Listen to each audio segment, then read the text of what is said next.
Coucou, j'espère que vous allez bien. On se retrouve aujourd'hui pour que je vous fasse un petit tuto pour ma pochette enveloppe. Donc elle ressemble, on va dire, un peu à celle-ci. Voilà, avec un petit bouton pression. Alors elle va être très simple parce que c'est pas forcément simple à coudre, surtout si voilà, on n'a pas la machine adaptée.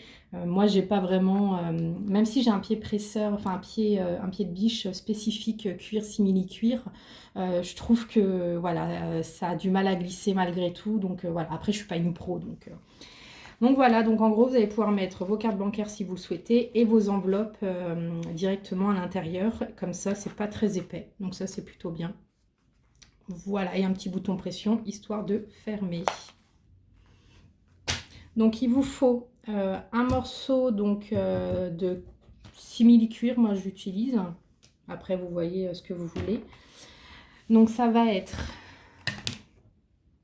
je le fais en direct, 27 cm par 19,5 si je ne me trompe pas, par 19,5. Voilà. Après, vous aurez besoin d'un autre petit morceau, hop, pour pouvoir mettre les cartes, qui va être de 19,5 par 6 cm. Et après, celui-ci, qu'on va retailler quand on aura cousu, pour pouvoir faire les rebords du porte-carte. Et lui, il est de hauteur, pour le moment, 7 cm, pareil, par 19,5. Donc, ce qu'on va faire déjà dans un premier temps, c'est qu'on va mettre endroit contre endroit. Alors l'endroit, c'est le dessus du tissu, le tissu qui sera visible, le plus beau, on va dire. Et après, vous avez l'arrière. Donc on va faire endroit contre endroit. Et on va piquer, alors soit à 0,5, soit 1 cm. Moi, je crois que c'est 0,5. C'est par rapport au pied presseur. Enfin, pied de biche. C'est pas forcément bon pour pied de verre. Hop. Alors, vous allez faire un point d'arrêt au début et à la fin. Alors un point d'arrêt, c'est un point qui va arrêter le point, donc c'est un aller-retour. Normalement, vous avez une petite manette sur votre machine pour pouvoir le faire.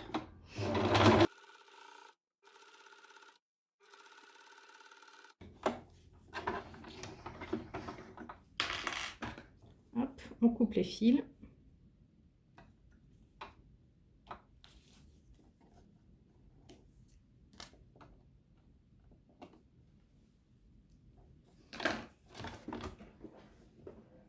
Donc, une fois que c'est fait, voilà, ça donne ça. Donc, on retourne. Et là, on va mettre envers sur envers. Et voilà ce que ça donne. Donc, soit, pour ceux qui le veulent, vous pouvez piquer le long de la couture, de manière à sécuriser et à maintenir le tissu sur l'envers. Donc, moi, c'est ce que je vais faire. Mais après, il n'y a pas d'obligation, parce que quoi qu'il se passe, on va piquer ici tout à l'heure au centre. Et on va piquer après, hop, sur les côtés. Donc, c'est au choix, mais bon, moi, je vais le faire.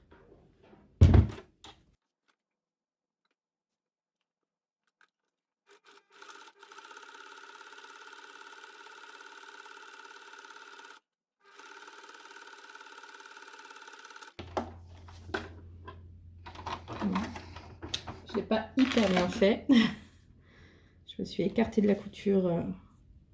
Donc, on coupe les fils, toujours pareil.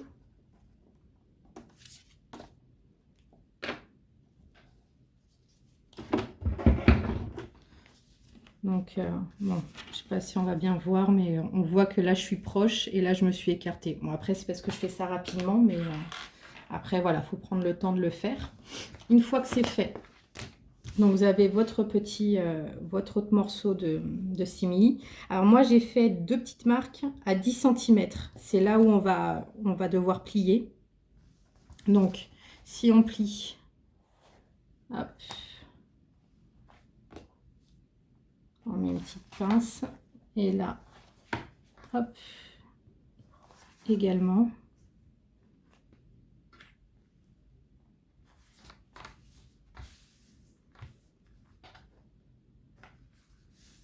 Voilà. Et ensuite, alors vous coupez, c'est quand vous avez du superflu, il ne faut pas hésiter à couper. Si vous avez une roulette, un ciseau, peu importe, de manière à ce qu'il n'y ait rien qui dépasse.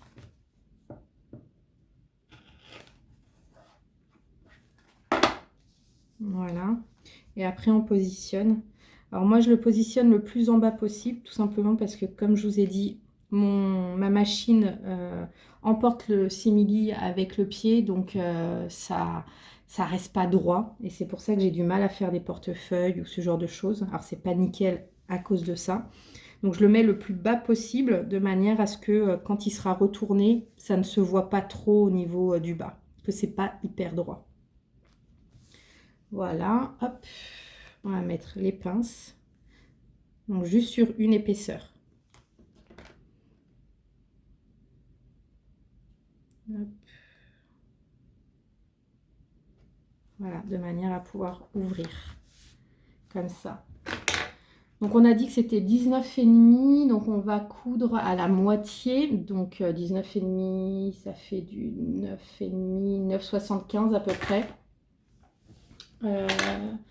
Moi alors, j'utilise, c'est particulier, mais autant que ça sert, le masking tape pour pouvoir me faire un repère.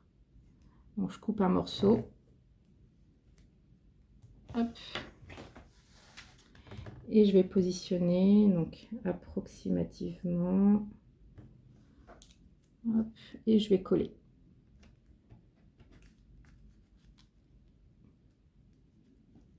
Voilà.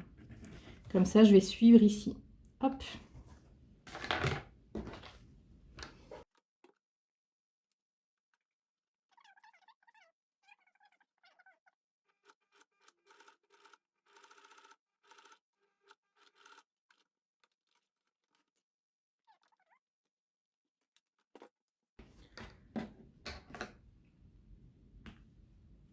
Hop.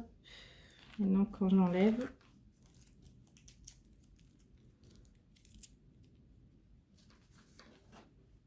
c'est fixé au milieu. Donc, on a fait déjà, on a déjà séparé. Donc là, maintenant, le but, c'est de devoir coudre le bas. Les côtés, pas encore, parce que les côtés, on le fera en même temps que quand on va coudre tout le tour. On le fera à ce moment-là. Donc moi, alors, normalement, on devrait faire d'ici à ici, mais toujours dans le souci où mon pied agrippe mal, enfin agrippe trop même le simili. Moi, je vais faire du centre vers l'extérieur et du centre vers l'extérieur. Alors, c'est pas le plus joli, mais en même temps, c'est ce qui évite que ça fasse des vagues au fur et à mesure où je vais me rapprocher du centre. Voilà, c'est le système D que j'ai trouvé. Faites au plus proche pour coudre sur le côté. Voilà, non, hop, dans ce sens-là. Je vais essayer comme ça. Ouais, on va voir ce que ça donne. Ça fait quelques millimètres. Il faut que vous fassiez inférieur à 0,5.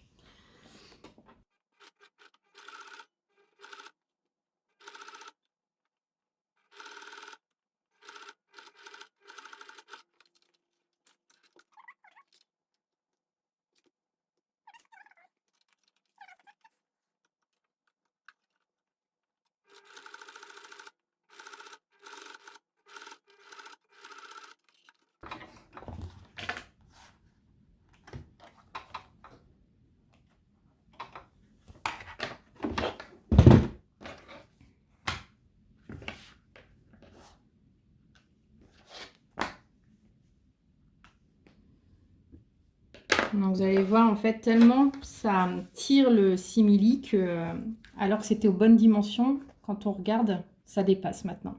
Et de chaque côté.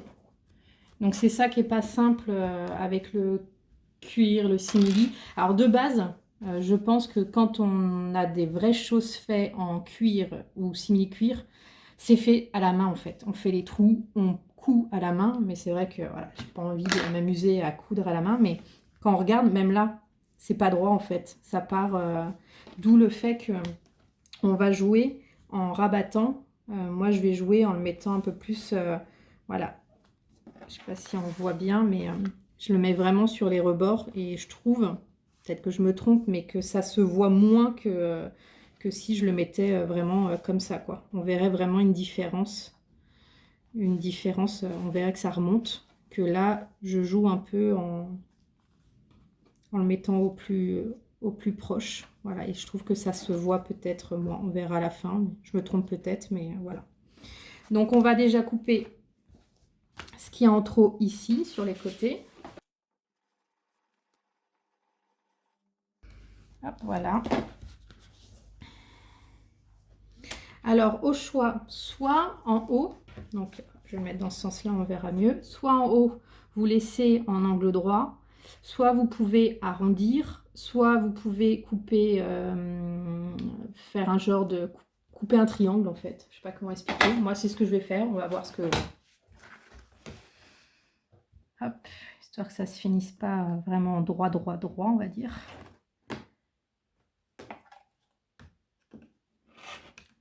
Hop. Et pour pouvoir reproduire exactement à l'identique, vous pliez en deux. Et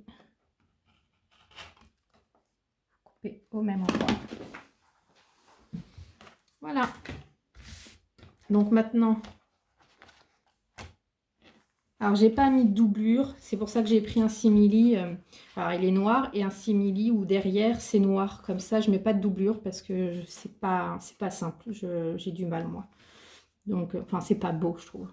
Donc là, maintenant je vais coudre tout le tour. Et donc je positionne.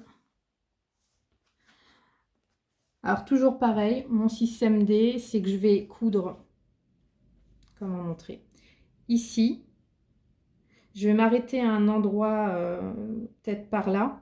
Et après, je vais reprendre la couture ici, parce que c'est pareil. Si je fais le tour, comme ça, et que je reviens là, bah, le simili va être emporté. Et en fait, ça va l'agrandir, ça va mal le positionner. Alors, ça va quand même mal le positionner, mais je limite la casse, en fait. Donc... j'aimerais bien un jour prendre un vrai cours de couture, mais enfin, c'est plus de la maroquinerie, je pense. Tout ce qui est cuir, ça doit être intéressant. Hop, on positionne au mieux. Voilà, et maintenant, place à la machine. Je vais remettre là. Alors, laissez pas trop vos pinces trop longtemps parce qu'elles ont des petits picots. On va pas voir, mais il y a des petits picots sur le rebord. Et après, ça peut faire des marques. Donc, on va pas les laisser trop longtemps.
Je vais découper pour enlever le surplus.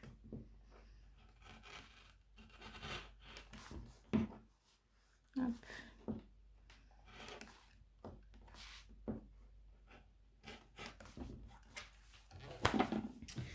Et voilà ce que ça donne. Donc maintenant, il n'y a plus que la pression à mettre. Donc, il faut avoir l'appareil. Moi, je l'ai acheté chez Lidl.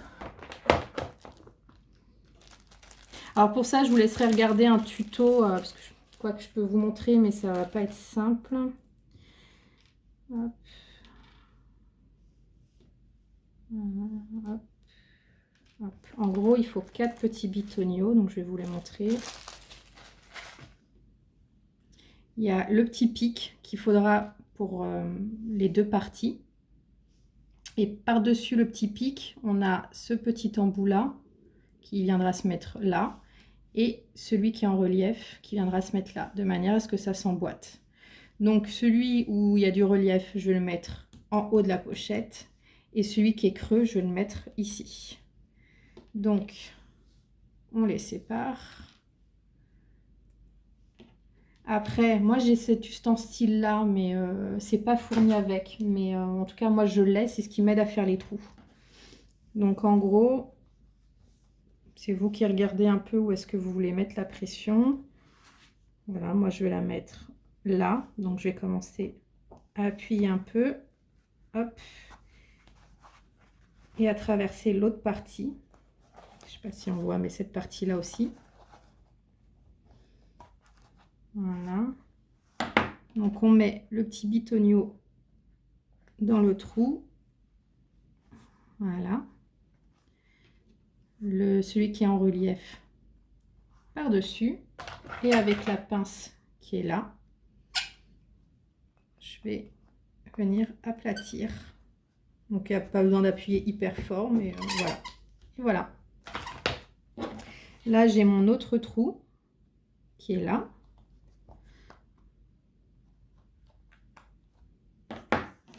Alors c'est jamais simple pour retrouver, parce que sur du noir, premier coup. Voilà, donc on fait bien passer, on met le petit bitonio, donc celui qui est creusé ici, et on reprend pareil la machine. Alors il faut forcer un peu parce que il n'y a pas assez de profondeur ici, mais c'est pas grave, après ça reste du tissu. Alors, je sais pas si j'arriverai à bien vous montrer parce que c'est pas simple. Hop. Voilà, et pareil, on appuie. Voilà. Et une fois c'est terminé, c'est bon, on peut fermer. Et voilà, la pochette est faite. Je vais vous montrer avec des petites enveloppes. Alors moi j'avais acheté ces enveloppes là sur Amazon. Donc je pourrais vous mettre je vous mettrai le lien en barre d'infos. En plus, au niveau couleur, je pense qu'on est raccord. C'est pas fait exprès, mais voilà. Et donc après, vous mettez vos petites pochettes ici. Ni vu ni connu. C'est pas très épais, donc ça c'est plutôt bien. Et moi après, c'est vrai que quand je m'en sers, je plie toujours comme ça. Et ça me permet de chercher plus facilement dans mes catégories. Voilà. Donc vous pouvez marquer les noms. Et quand j'utilise, voilà, c'est directement. Alors c'est sûr, j'ai un porte-monnaie qui est à part. Où je mets toute ma petite monnaie. Alors ça m'est arrivé là encore, je crois que j'ai de l'argent, je dois avoir des pièces que j'ai mis directement dans la pochette, dans sa catégorie. Ça n'a pas l'air de, voilà, de tomber, donc, mais en tout cas, c'est possible. Donc j'espère que le tuto a été clair, qu'il vous a plu. N'hésitez pas comme d'habitude à vous abonner, à liker, à commenter. Et n'hésitez pas également à me dire s'il y a des vidéos que vous souhaiteriez que je fasse. Comme par exemple, que je vous montre en tout cas, comme par exemple j'ai mon planeur, j'ai un deuxième planeur comme ça de chez Action que j'ai complètement customisé. Je n'ai gardé que les intercalaires, mais après à l'intérieur je l'ai vraiment customisé, voilà, suivant ce que j'avais besoin ou pas. Donc je ne sais pas si vous voulez ou pas voir, si vous voulez voir d'autres choses que je puisse vous montrer. N'hésitez pas à marquer un peu le type de vidéo que vous aimeriez voir sur ma chaîne. Et si c'est des vidéos qui peuvent me plaire, je le ferai avec grand plaisir. Voilà, je vous souhaite une bonne journée.